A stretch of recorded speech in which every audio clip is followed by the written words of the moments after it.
Yo yo yo, welcome back to another video. I'm going to be a little busy for the next while, so apologies if my upload schedule becomes a little inconsistent. Anyway, I thought about making some more videos on the current state of affairs in the United States, but then decided that it's always a good idea to come back to some regular content. We got this, shall we say, interesting person here to tell us about why we shouldn't trust science or something like that, I don't know.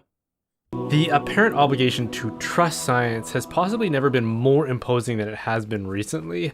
It's gone from a slogan in debate to a concept that can determine whether or not our fundamental rights are withheld from us or granted based on how well we adhere to it. You know, I completely understand why this is the case, because it's never been more apparent than ever where we are making idiotic political decisions based on ideas that are literally against science, or pseudoscience. The Supreme Court right now is a perfect example, overturning Roe v. Wade and moving the EPA's environmental regulatory powers to Congress, which is also an incredibly stupid thing. Both of these are examples in which science is actively telling us a lot of things. We need reproductive rights for women, and we need better environmental regulations. Science doesn't make these decisions for us, it's how we take that information it provides and then create laws based off of scientific facts. For example, studies have shown that legally restricting abortions doesn't decrease overall rates of abortion, only the rates of safe abortions. Knowing that, the study doesn't tell us what kind of laws to create, but rather we can use it as a guideline to create laws that benefit the general public. The same for environmental regulations. More carbon output has major downstream impacts that will kill people, damage economies, and deteriorate ecosystems. It doesn't say how we should, or if we should at all, limit our carbon output, but that's just the logical conclusion based off of scientific findings. The thing is, we have people who outright deny science. A very recent example of that is regarding COVID-19, where people didn't believe in the effects of the vaccine or refused to wear masks. And if we can't even agree on basic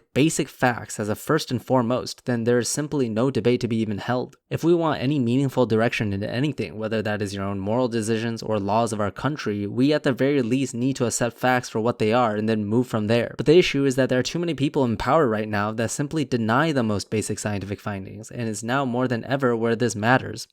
But when people say trust science, how are we supposed to make sense of that? How are we supposed to understand that?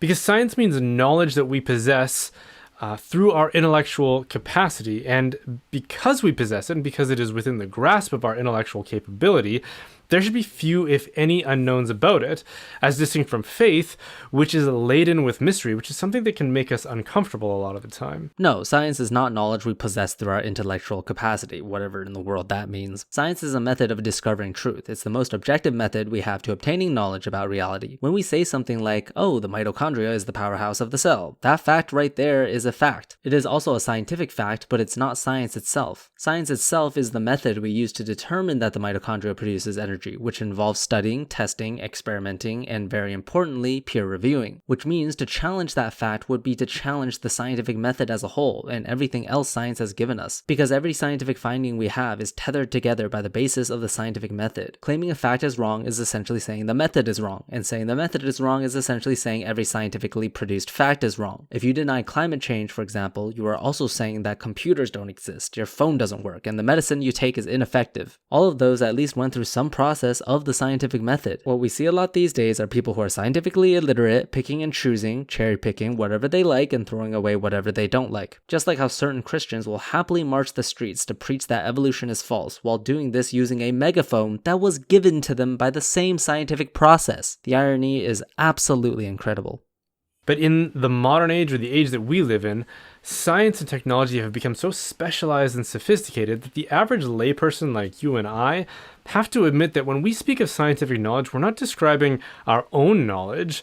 It's not a knowledge that we personally possess. If it were our own knowledge, we wouldn't have to trust it the way that we do with faith. That's essentially just a really nice way of saying you're too stupid to understand a lot of the advanced science we have today. And yes, that is indeed a thing. Scientists are specialized in their own fields, and even if they switch fields, they'll have trouble keeping up. It's just how it is. We've gotten our scientific understanding of the world to such a deep level that you need more training than ever to reach the edges of scientific discovery. However, this guy is a creationist, and the scientific topic he's concerned about really doesn't reach these limits of science. New technology being developed today includes things like machine learning, learning algorithms and predicting certain diseases and such. Now that you do need a lot of extensive knowledge on. But if we're just talking about biological evolution, the Big Bang Theory, etc., well, that's pretty basic, and there's a reason everyone's learned them in high school. A lot of the times, many of the scientific facts that science deniers reject are all actually incredibly basic. There's nothing more basic than CO2 heats our Earth, or that evolution determined life we have today. That being said, even if they were complex, which they can be if you get deeper into it, that doesn't exempt you from denying facts. Just because you're too stupid or you don't have the educational background to fully understand certain concepts does not mean it's not true, and it does not mean you should deny such truths.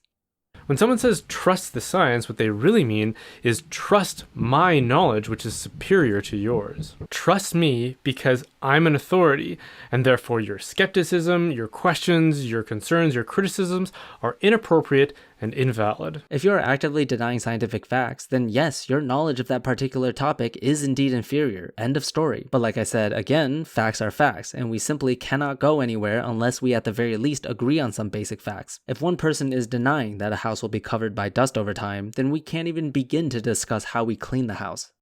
Historically, the great hope of science was that it would liberate us from our limitations, especially those limitations that are imposed upon us by the natural world. Science would indeed have that effect if people actually trusted science. But that's the thing, half the people in the country don't, so now we're at an impasse. If people agreed on basic facts, that would liberate us. Okay, short video today, bye-bye.